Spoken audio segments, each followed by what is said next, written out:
Hello बच्चों, देखिए हमारे सामने जो प्रश्न है वो प्रश्न हमसे क्या कह रहा है। 100 विद्यार्थियों में से 15 अंग्रेजी में, 12 गणित में, 8 विज्ञान में, 6 अंग्रेजी तथा गणित में, 7 गणित तथा विज्ञान में, 4 अंग्रेजी तथा विज्ञान में तथा 4 इन तीनों विषयों में पास हैं। तो हमें बताना है कि अंग्रेजी तथा गणित में पास हुए विद्यार्थी की संख्या जो विज्ञान में फेल हो। अब ऐसे प्रश्न को करने के लिए हम सबसे पहले इस प्रश्न की मुख्य अवधारणा को देखेंगे। और इस प्रश्न की जो मुख्य अवधारणा है ये है वेन आरेख, जिसमें हम इस व्रत को मानेंगे विज्ञान के, इस व्रत को मानेंगे गणित के, और ये व्रत हम मानेंगे अंग्रेजी का। उसके बाद इस हिस्से को हम ए मान लेते हैं, इसको बी, इसको सी, इसको डी, इसको ई, इसको एफ और इसको जी। और अब हम देखेंगे कि हमें दिया क्या है। कुल विद्यार्थी दिए हैं तो इसको हम इस प्रकार लिख लेते हैं, NU बराबर 100। उसके बाद अंग्रेजी के हमें दिए हैं जो कि हैं 12, ठीक है, और गणित माफ करें, अंग्रेजी के हैं 15, ठीक है। अब यहां पर गणित के हम लिख लेते हैं जो कि हैं 8, ठीक है,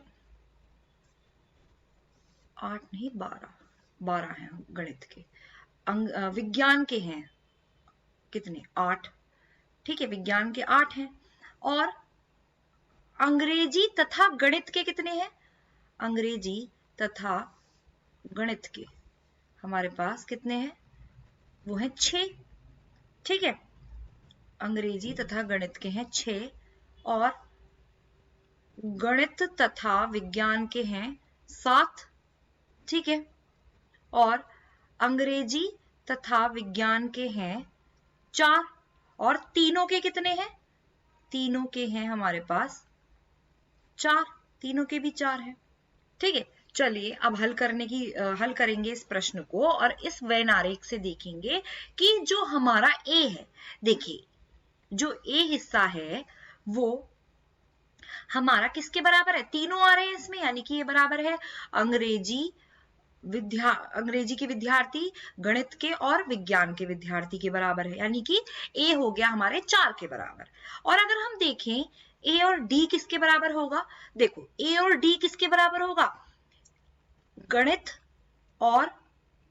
और विज्ञान वालों के, ठीक है, जिसमें ए हमारा 4 है, डी हमें पता नहीं, और हमारा जो गणित और विज्ञान वाले हैं वो कितने हैं, 7 है।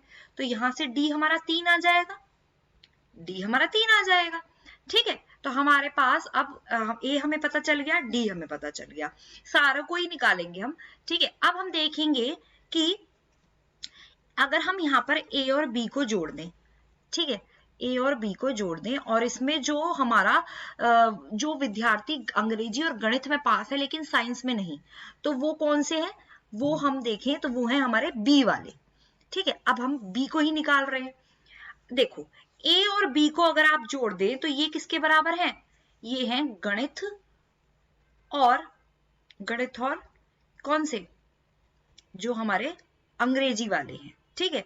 तो यहां से ए हमें कितना दे रखा है, 4 दे रखा है, बी हमें पता नहीं, और अंग्रेजी और गणित के विद्यार्थी कितने हैं, 6, तो यहां से बी हमारे पास आ जाएगा 2।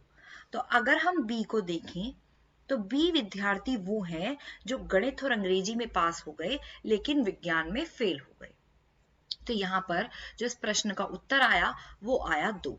तो इस प्रकार ऐसे प्रश्नों को हल किया जाता है। मैं उम्मीद करती हूं कि आपको इसका हल समझ में आया होगा। धन्यवाद।